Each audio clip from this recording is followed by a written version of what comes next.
If you're here for the Mothers of Design, you are in the right place. As always, we love to start off with music. It's a beautiful ritual that opens the room for everyone. I am really excited to welcome our musician today, brought to us by Sing for Hope.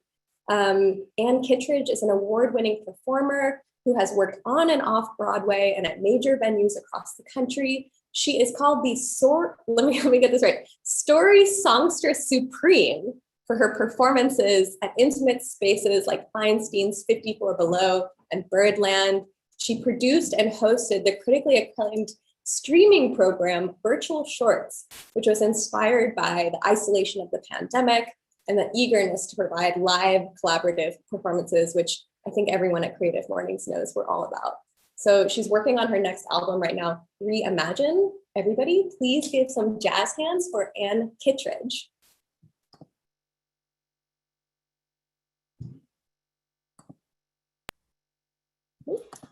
Oh, we're having an unmute game. That's okay. You got it, Ann. You press unmute, and then we're on.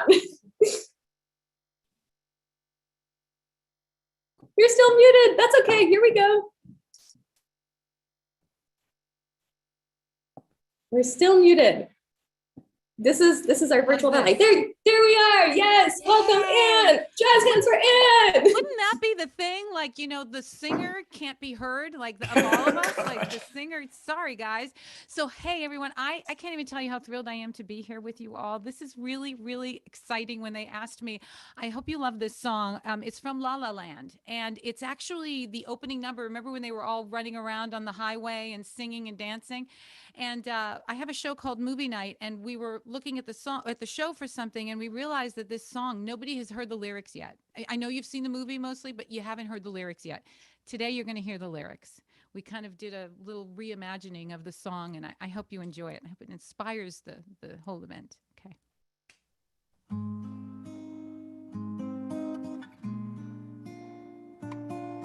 And you will eventually recognize it.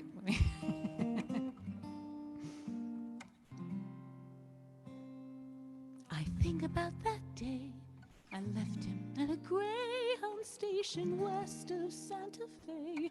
We were 17, but he was sweet and it was true. Still I did what I had to do, 'cause I just knew summer Sunday nights we'd sink into our seats right as they dimmed out all the lights. A technicolor world made out of music and machine. It called me to be on that screen and live inside each scene. Without a nickel to my name, hopped a bus, here I came. Could be brave or just insane, we'll have to see. 'Cause maybe in that sleepy town he'll sit one day, the lights are down. He'll see my face and think of how he used to know me. Climb these hills, I'm reaching for the heights, chasing all the lights that shine. And when they let you down, you'll get up off the ground. 'Cause morning rolls around and it's another day of sun. I hear him every day, the rhythms in the canyons that'll never fade away. The ballads in the barrooms left for those who came before. They say you gotta want it more. So I bang on every door, and even when the answer's no, or when my money's running low, a dusty mic and neon glow are all I need. And someday, when I sing my song, a small town kid will come along. That'll be the thing to push her on. And go climb these hills. I'm reaching for the heights and chasing all the lights that shine. And when they let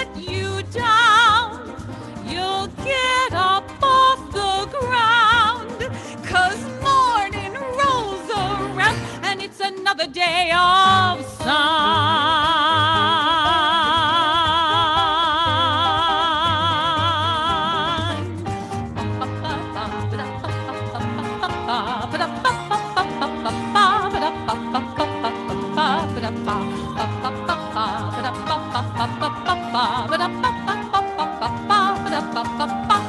Another day of sun, just another day of sun. Another day has just begun.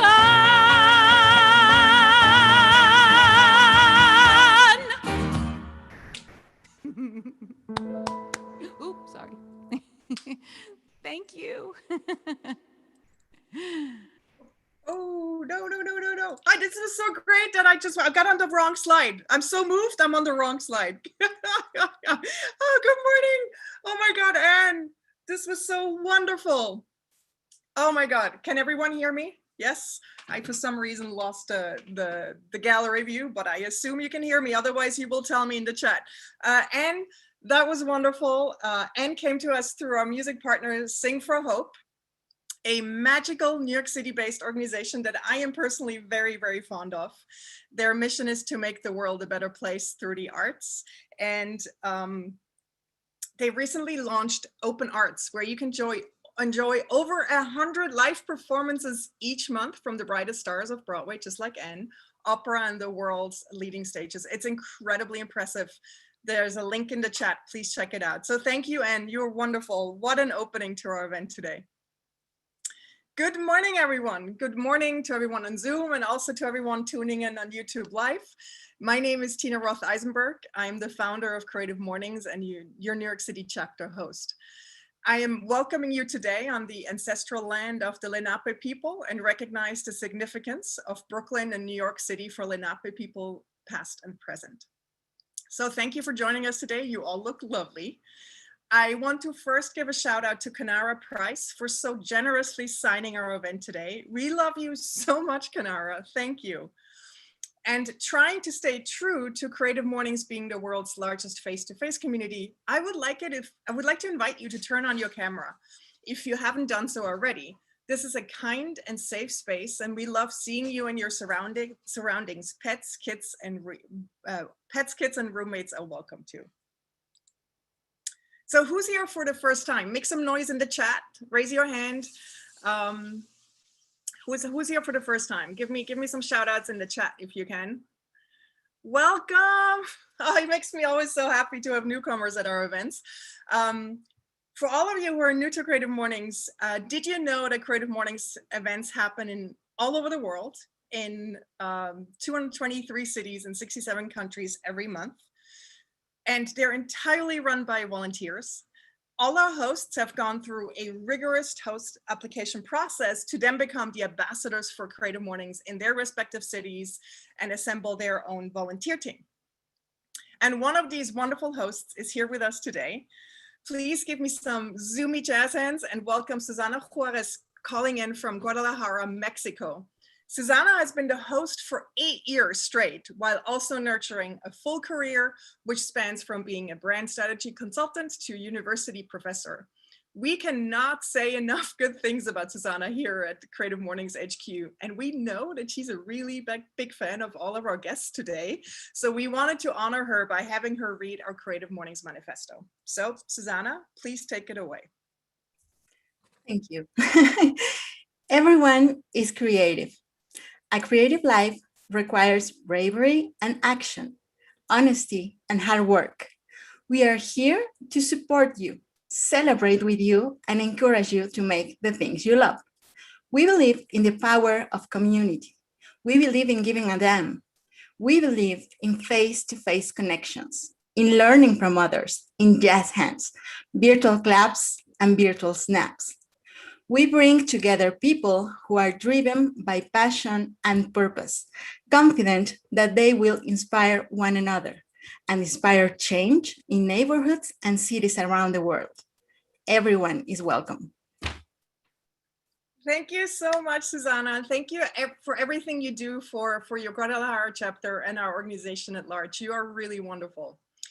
And do you know who we appreciate and love too? It's our partners who make Creative Mornings possible and free. A big thank you goes to MailChimp, our official global partner for marketing. They have been supporting us for almost 13 years straight now. They love and believe in this community. And if you're a freelancer or an agency, you can now join MailChimp & Co. It's a community they are growing themselves, designed to help you expand your business and expertise and get insider MailChimp perks. It's free. Links in the chat.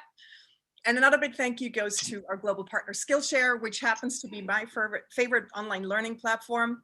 I love the fact that both my 15-year-old daughter, a high school student, and myself, 20 years into my career, can find classes on Skillshare that get us both excited.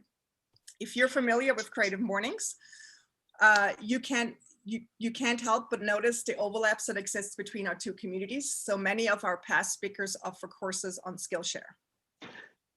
Tina, sorry for the interruption, but your slides aren't sharing if you want to reshare them. Oh, no. Sorry. Cool. Let's try this again. Sorry, everybody.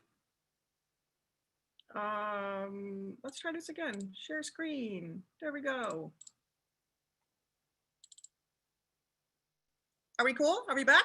Perfect. Back. Thank you. Thank you, Kyle. Oh, Kyle is the best tech support anyone could ever ask for. All right, and many other things. All right, thank you, Skillshare. And then last but not least, I want to thank our local partner, Harvest. Harvest offers time tracking software that is a total game changer for freelancers and agencies. And I wish I could have had access to Harvest when I was a designer. All right, now to the main attraction of today's event. June's Global Creative Mornings theme is Matriarchy. It was chosen by our Rotterdam chapter and was illustrated by Xaviera Altena. The theme Matriarchy invites us to radically imagine a world in which women take the lead.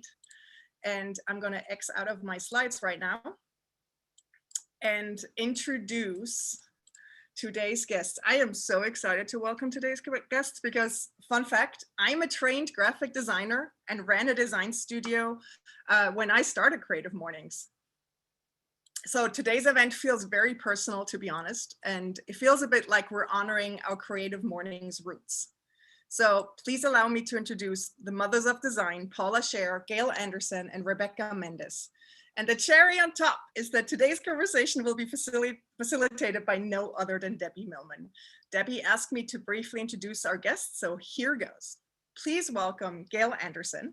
Gail is a designer, writer, and educator, the chair of BFA Design and BFA Advertising at the School of Visual Arts, an AIGA medalist and the recipient of the Cooper Hewitt Smithsonian Lifetime Achievement Award.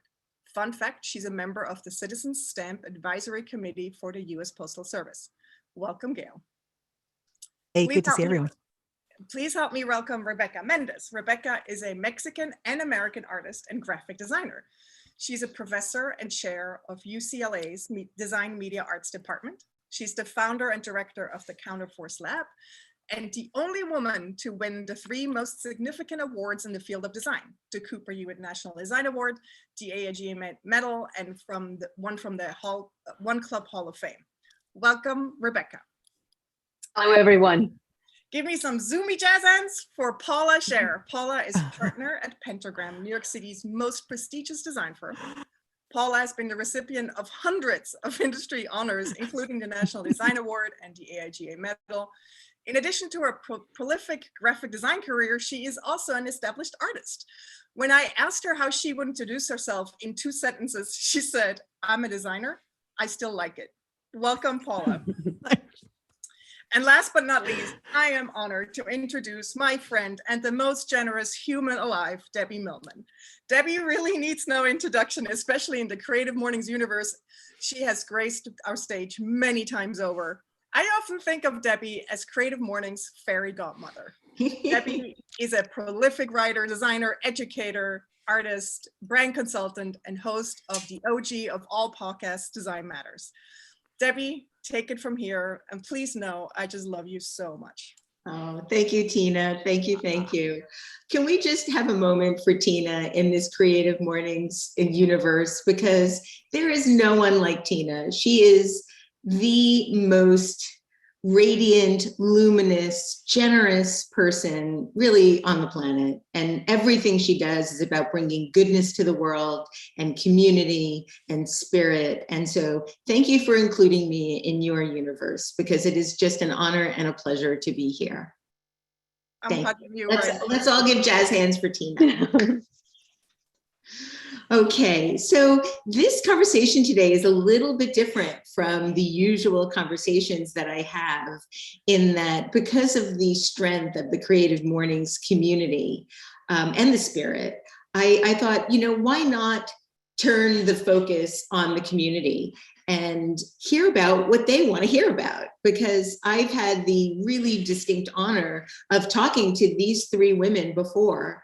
And rather than ask the same questions that I might have already asked that's already out there, I thought, why not do two things? One, let's get me a little bit off my game. Let's see how I can pivot and do something new. And then how can I bring in the voices of the Creative Morning community? What do you want to hear from these extraordinary women? So Tina put out a call for questions. We got incredible questions. The one thing that I really loved about doing this was how surprising some of the questions were and how much it made me think about how I craft my own questions. So thank you everybody for that. So I've organized them into a bit of an arc, couldn't help myself. And really we're gonna have a conversation, because the questions were not specifically associated with any one of the participants or the moms of design. So I'm just gonna ask the question to one of the matriarchs and then have them all answer however they feel like they want to, in the order that they want to. So let's just start with this name, with the name of this, this Creative Mornings morning. Matriarchs of Design. So apparently I found out from headquarters, I love this Creative Morning headquarters, HQ, that there was a fierce debate over whether to call this event Mothers of Design or Matriarchs of Design. Both elicited strong reactions. And so I want to start first with Paula, and then we'll go to Gail and then Rebecca. How do you feel about being called a Mother of Design or Matriarch? Should we have called it Legends of Design or Dames of Design? There was a nice alliteration there. Paula, you first. Oh, you're on mute. You're on mute. I would have voted for mothers, because I've often been called a mother. With any other words following? Make your own up. Gail, what about you? I was a little surprised. It's like, wow, Mothers of Design. Time has passed, and do I really see myself in that category? I don't think so. I'm like a niece or a cousin or something, but I'm honored. I'm honored. And Rebecca. And for me, it is definitely my cats are happy, because those are the children I have. So, same here. Me, right? I have no children. Neither do I. Yeah, so. A childless group of mothers. Yeah. Exactly. Yeah. It's really interesting, because we did have a question from someone about how do we balance our careers and our families and our children, and I'm like, none of us have children. We have furry kids, furry cats, but no kids. And do you think that has influenced your practice at all? I mean, some people say you can have it all. I'm like, no, you can't. I don't know anybody that has it all. Even when they have 14 nannies, I don't know anybody that has it all. But do you think that the four of us, interestingly, not having children has shaped our careers in any way? I think it shapes your time and how you choose to use your time. But I mean, I feel like I've had a lot of children because of teaching. And Gail, what are you doing here? I'm your mom. You're really yeah. And staffs that grow, so that you find it another way, and that's great, and it becomes part of your design life. I would say, I would add that definitely it is about how, the possibilities that we have, having 3 times the amount of time, right? I think that, I wouldn't have a fully fledged design practice, an art practice, teaching, and at the same time traveling all over the world, right? If I would have had a family, it would have been a very, very different kind of life. Still would have not maybe held me back from trotting the world. But I feel that, again, I agree with Paula saying, for me, my projects are, this kind of dedication, and you see them, and they are out in the world. And the same with our students, so many, it's a temporary kind of presence as a mother. Yeah. I mean, I do feel that not having kids has allowed me to have a little bit more of what I call an elastic day, because I don't have those same obligations. Although I can tell you, as a fairly recently married person, even that relationship changes the amount of time that you can dedicate to your work. So Noelle has a question, and I thought it was an interesting one to really begin the conversation with as well. She asks, as industry veterans, how do you continually reinvent yourselves rather than withdrawing? And I thought that this was a great question, because I think if you look at the careers that you all have, there are really distinct chapters in terms of the way you've worked as educators, the way you've worked as designers, the way you've worked as artists. And so what is that path like for you? Is it intentional time to reinvent, time to do something new? Is it something that just happens more organically? Rebeca, let's start with you this time. Thank you. I think that's a wonderful question, because that, I would say, is the quest of all of us, any creative person, is how is it that you reinvent yourself? I am constantly looking to, for example, artist residencies, right? In which I put myself in situations that shift my everyday life, like my perhaps comfort zone. I am, if I see that there is a festival that I can apply for, or to, and even just with colleagues, right? Speaking with colleagues that we sometimes feel like, this is the theme we want to engage in. Let's start a project. So there's a lot of self-initiation, especially because I think that in my last, I would say 20 years, it's been a lot of really combining the art practice and the design practice. I utilize much more these kind of self-regeneration through my art practice, but I can see it, I can imagine it very much if let's say that right now I wouldn't have so many public art projects in the works, I would then invent and regenerate something. I would, immediately talk to a friend and say, okay, let's do this. So it really is about reading a lot, being aware of what's happening culturally. And when the moment you feel the moment of curiosity, ignite it, like really take that, take hold of that moment. Gail, one of the really interesting things about your career is how diverse it is. You worked for many, many years at Rolling Stone as a magazine editorial designer. You worked at Spotgo designing advertising and branding for the world's best Broadway shows.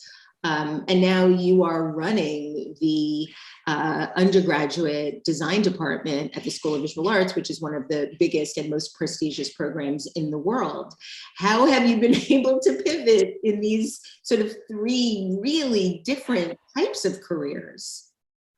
I feel like I always want to be in a position where I'm a little scared and where I'm learning. And each change, and these are changes every, decade or so, not constant change, but that's helped me to reinvent myself, to sort of stay scared, keep what I'm doing fresh. The thread throughout has been teaching. And that's been a joy of watching young people grow and to be able to give back, and now to teach their children, which is crazy.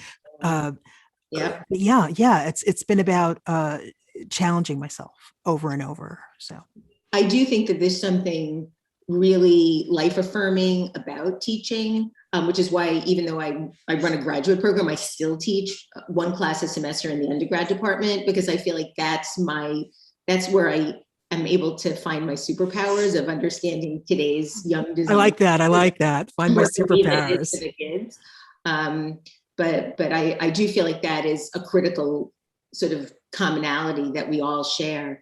Paula, I've been dying to ask you this question ever since I interviewed David Lee Roth. When I interviewed him 2 years ago, David Lee Roth, the former leader of Van Halen. And when I interviewed him, it was ostensibly to interview him about his new tattoo business, his tattoo ink business. But of course, I couldn't resist. I had to ask him about his entire career. And I asked him a question about what it was like in the 1980s when 1984 came out, the album, the videos, Jump, etc. What it felt like to be like the most popular person on the planet. He really was the most popular front man. You know, he had it all: the sex, the drugs, the rock and roll, the money, everything. And when I interviewed him, I asked him, what did that feel like? What did it feel like to be the most popular person on the planet? And I was surprised, humbled, and thrilled by his answer. He said that you have to be really, really careful when you get to the tippy top of the tippy toppest mountain. Well, he didn't say tippy top, but you know what I mean. Because when you get to that mountain, the tallest summit, you look around, it's usually cold, you're almost always alone, and there's only one direction to go. And at that moment, I thought, you know what? I don't want to peak until I die. Like, I want to peak the day before I die. And I thought about your career. You have yet to reach the tippy top, yet you've reached the tippy top. You keep making the top higher. You keep creating new ways of building on top of what is already the top. How do you do that? I don't know that I do that. Oh, Paula, please. No pressure, Paula. Thank you, and answer the question. I would say, for me, I like to make things, and I like to make things that I haven't made before. And if I don't get to make things I've never made before, I want to make the things I made in a different way, because I know that if you do something once, it's very exciting. If you do it 3 times, you're an expert. And if you do it 5 times, it's going to go downhill. So that you have to sort of keep exercising and trying things. So that for me, what's kept it interesting is to try to do things in other areas, like breaking into dimensional design when I didn't know anything about it, and doing environmental graphics really was a broad move, and it informs my graphic work. And then I begin to find that the painting balances the design work, because the painting is very slow and laborious and the design work happens very instantaneously. So it's sort of this exercise cycle that I'm doing. I'm doing it because I like to do it. Also because I really have to think about what I'm going to do as an old lady, and I can't think of anything else. So I'm just going to keep doing this. And let's start a rock band. And teaching fuels it, because you get to see how other people see. You know, when you work with students, you know, you're borrowing their eyes to a degree to try to tell them how to make something get better or how it improves. And by borrowing their eyes, you get to see a different perspective, and that's really fantastic. So it's not whatever perception is around, and they go up and down. You know, I mean, I think in the 80s was the total nadir of my career, and I was really sort of disliked as a designer. Like, there was this retro period. I remember that people thought I was somehow on the West Coast. They thought I was privileged because I was on the East Coast, and had, you know, was married to somebody who was an older mentor, you know, things like that. This stuff moves around. It doesn't have anything to do with making anything, which is what really matters to me. Yeah, I think what I've learned over the years is that I really am happiest when I'm in the middle of making something. You know, it could be a lesson plan, it could be a podcast, it could be a piece of writing, that's when I feel most alive. Mm-hmm. And so when I get down or depressed or down on myself, I do try to make something in that mode, because I feel like that's the only way that I can truly sort of get past myself. Leanne asks, what is the biggest challenge you've all faced and overcome in your career? So Gail, I'd love for you to go first with this one. Oh man.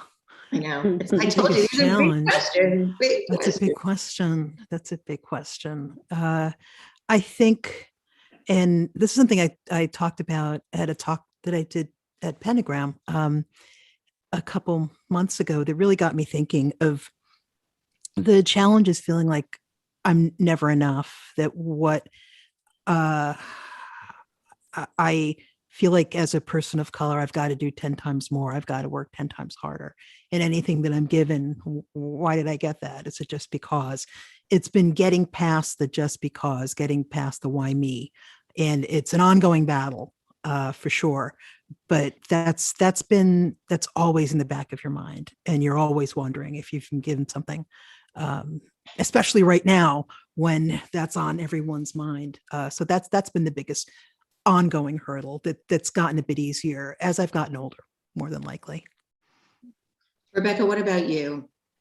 I think that, it's, I relate very much to what you're saying, Gail. I mean, I think that for me, even it was pretty much, learning a new language and then understanding that in this culture, in this country, I was seen very much, I would confuse people because my name would put me in the category of like, okay, yes, woman of color, but then they would see me and then they're confused. So they would then negate my Mexican. It's like, no, you cannot be Mexican. So it was really kind of just being in a place where you're judged and yet you cannot actually then have the identity that you. Yes, same for me because right. I'm so fair. So it's like, what, black, what, blonde? Like, no, you can't be that. But I think that the biggest challenge that I have right now is that in a world that is screaming for us to change our value system, can I create work and make work that is meaningful for our times? And how do I adjust and really think, can I continue to put something in the world that is actually contributing to its demise? Or how is it that I am able to create collaborations and really make work that it is more restorative, reparative for the world we're in? That is, I think, right now my greatest challenge, that my time it is used really for the betterment of the world. And that is, sometimes you contribute something, you raise awareness, and I know that awareness is not enough anymore in our time. So it's true change that I'm looking for. And I would say that that's the thing that keeps me awake at night. Am I using this time wisely? Time is such a big topic for me these days as well. I'm a few months shy of 60, and the sort of notion of if not now, when? Not now, when? Yes. Sort of rearing its head.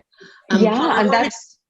I'm sorry, yeah. No, please. No, and that's why I created my Counterforce Lab, where we are a collaboration of artists, scientists, and designers that we utilize art and design to be able to address the ecological crisis that we're facing.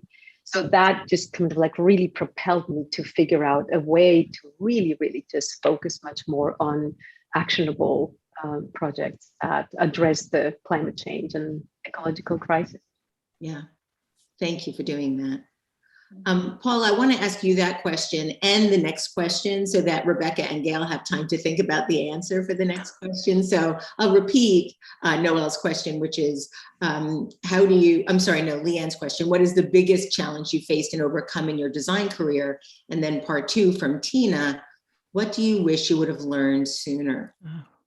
My answer is moisturize. I go, yes.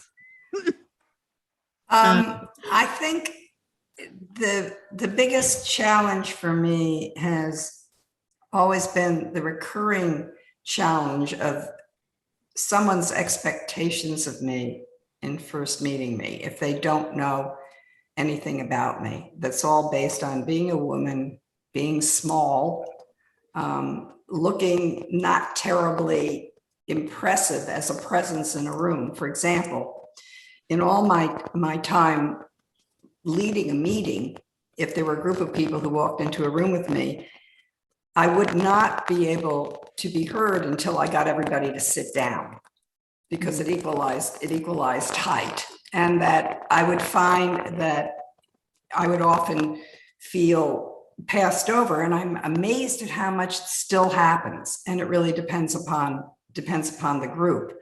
So as a matter of fact, I really just was confronting the same thing on a Zoom call yesterday when somebody was on their phone and had completely disrupted the way 40 people were in a meeting together and you couldn't hear anything. And then all of a sudden I find I'm completely rattled by it, the way I was when I was just starting to work. And I don't know that I'll ever actually overcome it, but it's always been challenging for me. And that the one thing I found, I think, for everyone entering in this profession that was good about it was that initially, when I began working, I could make work and put it into the marketplace or enter it in a competition, and it would be recognized and have its own life separate from the scale of me. And that's something that I still am, is very important to me, that one can enter this profession and be found, even if you feel completely like somebody who's not going to really ever be a presence. I mean, to hear Paula say that, is in a way like, okay, if Paula thinks that, and she's Paula, What hope do the rest of us have? Exactly. Can we unfreeze my picture? It doesn't look like it. It looks like I'm having a terrible time. Yeah. So Paula, while we still have you, what do you wish you would have learned sooner? No, I'm still learning. So I can't answer that. I don't feel like there was this watershed moment where I made a discovery. I feel like everything is something that is rolling along, and that things repeat themselves in different ways and come out in new communications. I mean, Gail knows about my epiphany of teaching for 37 years and discovering that I only had 4 students who were African Americans, which I find statistically impossible. How could that have happened? So I'm changing it this year, because I am forming a pentagram scholarship at CCNY, and we're about to actually pick the students and have them join, and we're really excited about it. But I mean, I looked at that and I thought, well, that really shows how unaware I was, to be in that situation. I never question it. I mean, it's sort of amazing. So I discover my own sort of failures and pitfalls as I go along. I can't say that there are these massive watershed moments, but that was one of them. Gail, I'd love to know what you think about, and this is from Ivan, who presented this question. And this could be for anybody, but I'd specifically like to hear about it from Gail, especially after what Paula has shared. And thank you for that, Paula. I have the same situation in a lot of my classes, where the people of color are often the minorities in the room, aside from their color, just in terms of numbers. Mm-hmm. What are your thoughts on BIPOC representation in design education? Do you feel like things are beginning to change and shift? We'll see. We'll see when we get back in the classroom this fall in real life. But yes, we're having those conversations at last. We have a DEI director. We've met with chairs. You've been in one of the meetings so far, Debbie, and I'm really committed to this at school and beyond, in talks that I do and in mentoring students from other schools. Oh no, Paul's gone. Oh no. So she'll be back. She's coming back. Getting her back. Don't worry. Yeah, feed the dog. We're committed. I'm committed, and I think it's going to start to change. And I think that we're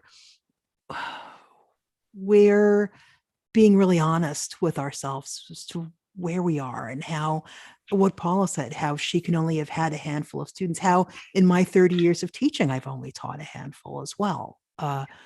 So I'm optimistic, you know.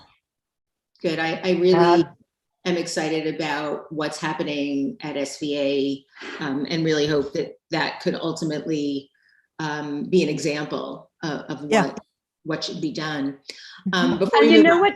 Yeah, if I can go, Yeah, you know, please. respond on that one as well, because at UCLA, being a public university, it is, you know, we're doing the best we can, right? We are, you know, the university finally woke up to say, okay, we have to at least try to represent the demographics of our city. But we are not even close to even get to where we need to be. You know, not, let's say, when 10 years ago or so, I was 1.5% in the faculty of Latinos in the whole School of the Arts. And the other one was Larry Pittman, right? So I think that there was something that was pretty ridiculous. We are doing so much better. We're training. The school is committed to really do that. And well, no, the school, the whole university. So I wrote a Mellon grant just to be able to put $2 million specifically for full ride scholarships for Indigenous people who identified as Indigenous of the entire American continent. Because this is very interesting. You cross the border and you think that an Indigenous person of Sonora is not Indigenous, he's Mexican, but not considered Indigenous. So I really had to kind of just know, let's extend this. Indigeneity is all across the continent, all across the world.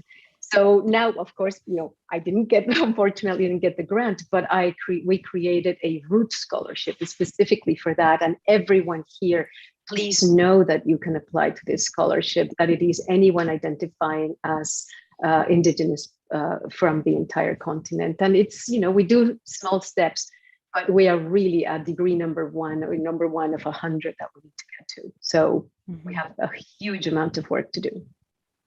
Yeah, us too. And we're really thinking about how we hire faculty, you know, to look beyond your Rolodex and yeah, absolutely. The students are saying they want to see themselves in the classroom. I never saw myself. Everybody was white. I just assumed, you know, all of design was white. So, you know, I didn't know better. These kids, they demand that and they deserve it. Yeah. So. Yeah. Definitely. There's a great conference starting tomorrow called Where Are the Black Designers? And this is an initiative that began last year. And I think that there were 10,000 people that signed on to watch that first one. And it's happening again this weekend. So if anybody's interested, please Google Where Are the Black Designers? Mitzi Oku is really doing an extraordinary job with this initiative. So I have a two-part question. One of the questions comes from Carly, and then the other one is one that I snuck in there because it's something that I've become really sort of obsessed with in thinking about success. So Carly asks, how have you measured success throughout your career? And then my follow-up to that is, how long does the pride and joy of accomplishing something last for you? So, Paula, you want to go first? It was two parts. It's funny. I enjoy my work the most at the moment I figure out how I'm going to solve it. When it's out there, I'm happy if it's well received, but I'm on to the next thing because I already see the flaws in the thing I did. So because that's part of the struggle. But there is a moment of discovery that's truly, truly fantastic, where I think, oh God, this is going to be the best thing I ever did in my whole life. And then I do it and it's sort of meh, you know, and then you go on to the next one. But it's the hope. It's the idea that you might improve. It's the idea that you might make a breakthrough. I mean, that's very driving. Somebody wrote on the chat that I read that is sort of touched me about being 41 and feeling like ageism is already taking effect. And just for transparency, I'm going to be 73 on my next birthday. So there's life after 41, but it was a real thing. And I remember what I would call catch 40. And there's a problem with it in growth because they're career cycles, and that in your 20s and 30s, you're a young designer. In your 20s, you really are just learning what you're doing. In your 30s, you become a pro. By the time you go to 40, you're competing with younger designers. You're competing with all those people who came forward in their 30s, which means you have to self-assess and make decisions about how you're going to grow your career and change, which means you have to take risk. If you don't take risk, you're likely to stay in the same cycle and go backwards, and that's dangerous. And people think it's due to sexism to a degree. Sometimes men have less problems seemingly to get over that hump. Actually, the business pentagram was designed exactly for that career stage, because everybody who joins just about as they're turning 40, men and women, because they can jump to another level of perception, which really matters. But if that's not something that you can do, what you can do is assess what you do well and look for a way to market it, embracing your age and your position. You can't go back. And that's just a piece of advice to the audience. And then, Paula, how long does the pride or the joy of success or accomplishment last for you? Well, you have a vision of me that I don't have of myself. I'm glad. Someone has to. I don't think I'm alone in that. I feel bad on a bad hair day. There isn't, it isn't like I walk around thinking, like everything that happens to anybody happens to me. And mostly I am struggling with my own insecurities and continually, even as this old lady, trying to overcome them. And it's worse because I looked better 10 years ago, like there's something going backwards. So you're confronting all kinds of other stuff. And I think that what's so wonderful about the profession in total is the act of making something and participating in something and trying to improve something. My approach to my work is really the notion of not saving the world. I don't feel like I'm capable of that, but I feel like I can elevate the expectation of what something can be. And that's what I do. I try very hard to do that. Paula, you came up with a sort of journey of a design career several years ago, and that stayed with me. And you talked already about the sort of 20s and 30s and the 40s. And then you also said that if you can power through those 40s and reinvent yourself, you really have the opportunity to create a decade for your 50s where you're sort of in the power position. Right.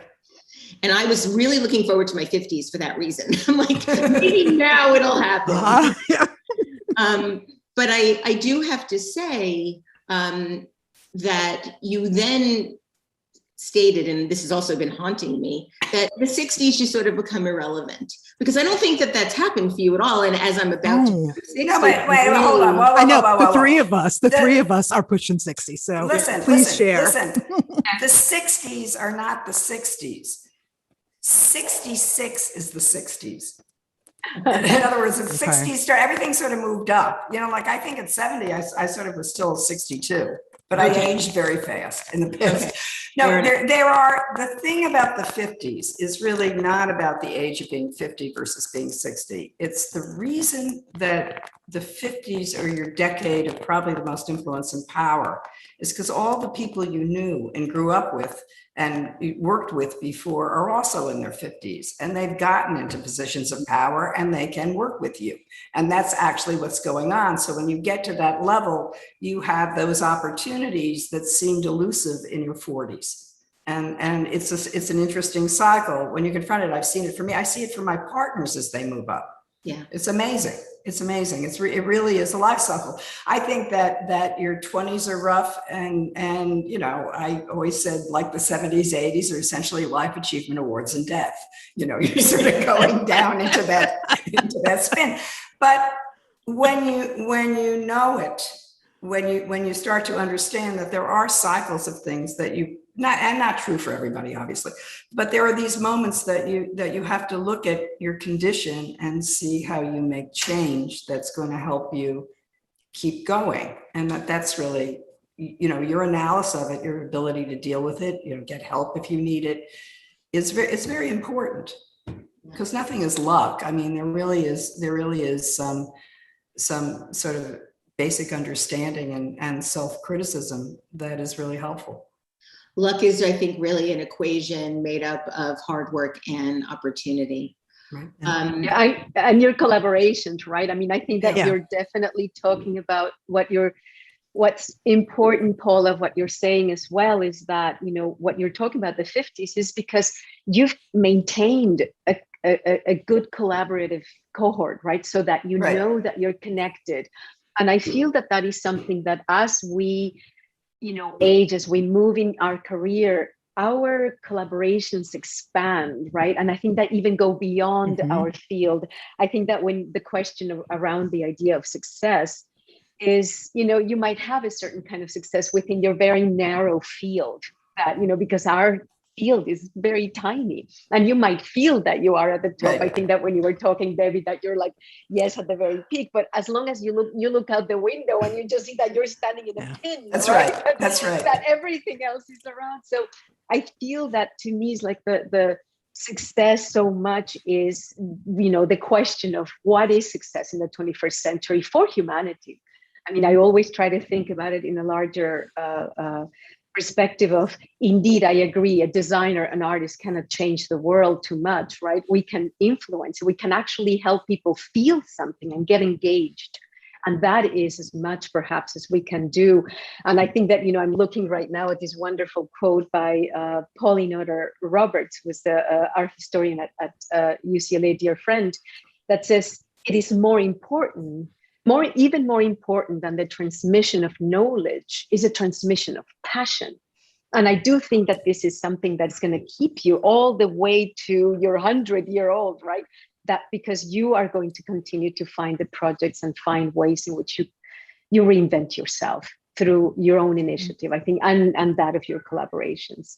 So you know, what's weird, I don't know if you folks have this as well, but I've got friends and relatives my age who are retiring now and who couldn't wait to retire. And I can't imagine, what on earth would I do? This is who I am and this is what I love doing. And they're just like, can't wait. Or have retired already. And what do you do with the next 40 years? Like, You hang on to that, because this is how we're lucky. And you know this is how we're lucky. Yeah, and some friends are retiring, for example, from teaching, right? From UCLA or from teaching, so they can engage full-heartedly in their own projects. So the idea is like, you never retire from the initiating your projects and collaborating. Hope so. You might retire from a structure, but I feel that is something that I create as an artist projects that I give myself forever, right? So for example, one of them is called Walking the Earth. So I put myself in a horizon line and I walk the horizon line, and I want to see myself with a cane, right? Still walking that horizon line, because that is the way that I also project myself as an artist, to be able to be, at any age, creating a specific project and a task I gave myself, 5 years ago, 6 years ago. Yeah, I mean, I think that's what makes life affirming. And for anybody out there that is in their 40s, that is struggling to reinvent, or even if you're in your 30s, my 20s were what I call my decade of failure and rejection. My 30s were sort of picking myself up and licking my wounds. But it really wasn't until 40 that, quite inadvertently, in an effort to create a sort of Hail Mary with my creativity, which I felt was dying, that I started Design Matters. It really was a very insular effort to try to ignite some part of my creativity that might still be there. because I was so afraid that I had just lost all of my creative spirit through only doing professional and commercial work. We unfortunately don't have a lot of time. We're already a little bit over, but Tina said that I could go to 35 after. And so I do want to ask everyone on the panel, this is a question, and it's a little bit more of a tactical question, but I think that for everybody here, sort of understanding aspects of how the three of you have sort of created the arc of your careers and your lives, this would be a really helpful one for people. What are 2 or 3 qualities that you possess that have helped you in your career? Rebecca, you want to go first? Sure. Okay. So, tenacity, it's just, there is no way that you tell me no and you tease me like, okay, then I know I'm going to find a way. So it really is that tenacity. I would say that for me, I think being aware of what's happening in the world, in the world of science, the world of art, just reading, being aware of what's happening immediately, just like that, you begin to get threads. And, what has helped me in my career is just incredible human beings that have loved me and just have given me a hand. And that has been something that I will be forever grateful, because it's something that that we don't get where we are alone. We really are always, and it's so beautiful to now be in a position that you can extend the hand to the next person. So it really is about, and share your story, like tell your stories. You have something to say. Your voice matters. Yes. Your imagination matters. What you are thinking about matters. Have the courage to, have the courage to share them. And people will then understand your passion and will want to bring you into their island. Yeah, so I don't know. Thank you, Rebecca. I do have to say that one thing I've really learned as I've gotten older, and I really do adhere to Paula's sort of career journey. And what I have discovered was the more honest that I could be with my own struggles and my own shame, the more I seem to be able to reach people in a way that I never would have if I was just touting my successes or my accomplishments. I think people really want to know how to overcome the sort of basic human attributes of fear and insecurity. Gail, what about you? 2 or 3 attributes? Tenacity is the big one for sure. And curiosity, willingness to learn, and really trying not to look over my shoulder too much and be envious of what others are doing or accomplishing. And I don't know how that's possible for kids now with social media, not to just always be in pieces looking at the amazing work their friends are doing or the crazy, wonderful vacation they're taking or whatever it is. So I think that's such a tough challenge for young people now, not to be looking over their shoulders all the time. So I've tried not to do that too much, and and to be introspective and to appreciate what I've got and try to have some gratitude and some grace, especially in my older years. So yeah, I do find the longer it takes, the longer it lasts, and the way more grateful you are for it. Yeah, exactly. Yeah. Paula, last word with you. 2 or 3 qualities that you possess that have helped you in your career. Well, when I started in the music business, where nothing had to mean anything, and it was an exceedingly male-driven organization, all of them were. I worked at CBS Records, and I succeeded by being a smartass. And I could have some quick rejoinder for somebody and manipulate them to get my way, to make good work, which was always a driving principle. Later, at the end of the CBS period, around 1982, about the time Gail Anderson was in my class, I think it was 83. What were you, the second year? The second year. Yep, second year.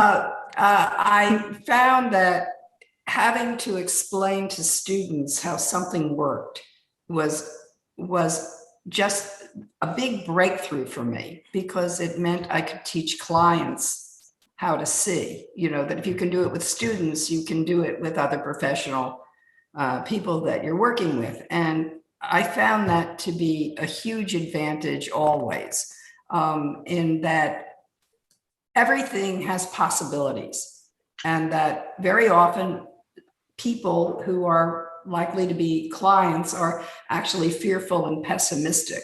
And if you can infuse them and inspire them with the possibility something can happen, something can really happen. And that it doesn't always work, and I don't always get it to work, but it's the thing that I think is probably my best attribute as a professional. We have come to the end of our time together today.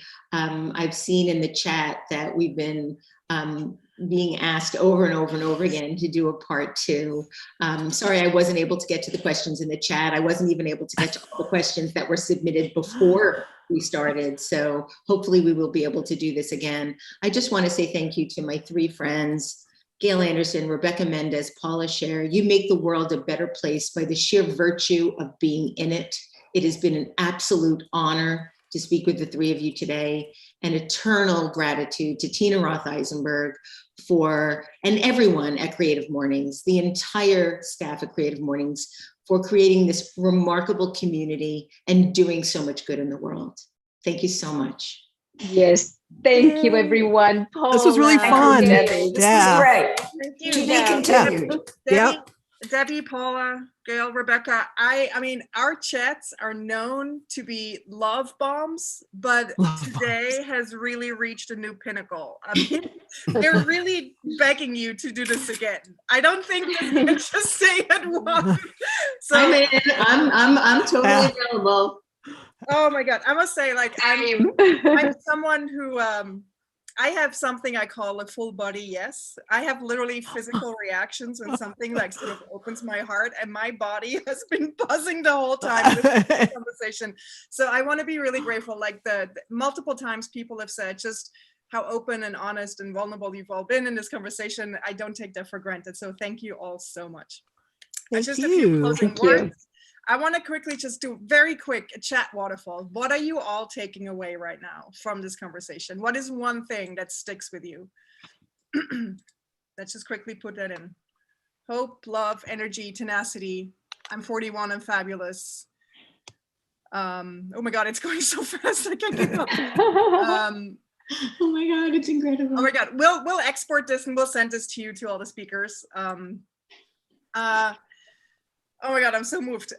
Just quickly, next month, we will have another collaboration with Pop-Up Magazine. A few months back, we did an immersive walk experience. It was so delightful. We're going to do it again. This time it's themed around the appreciation of trees. So download your Zoom onto your phone, come walk with us next month.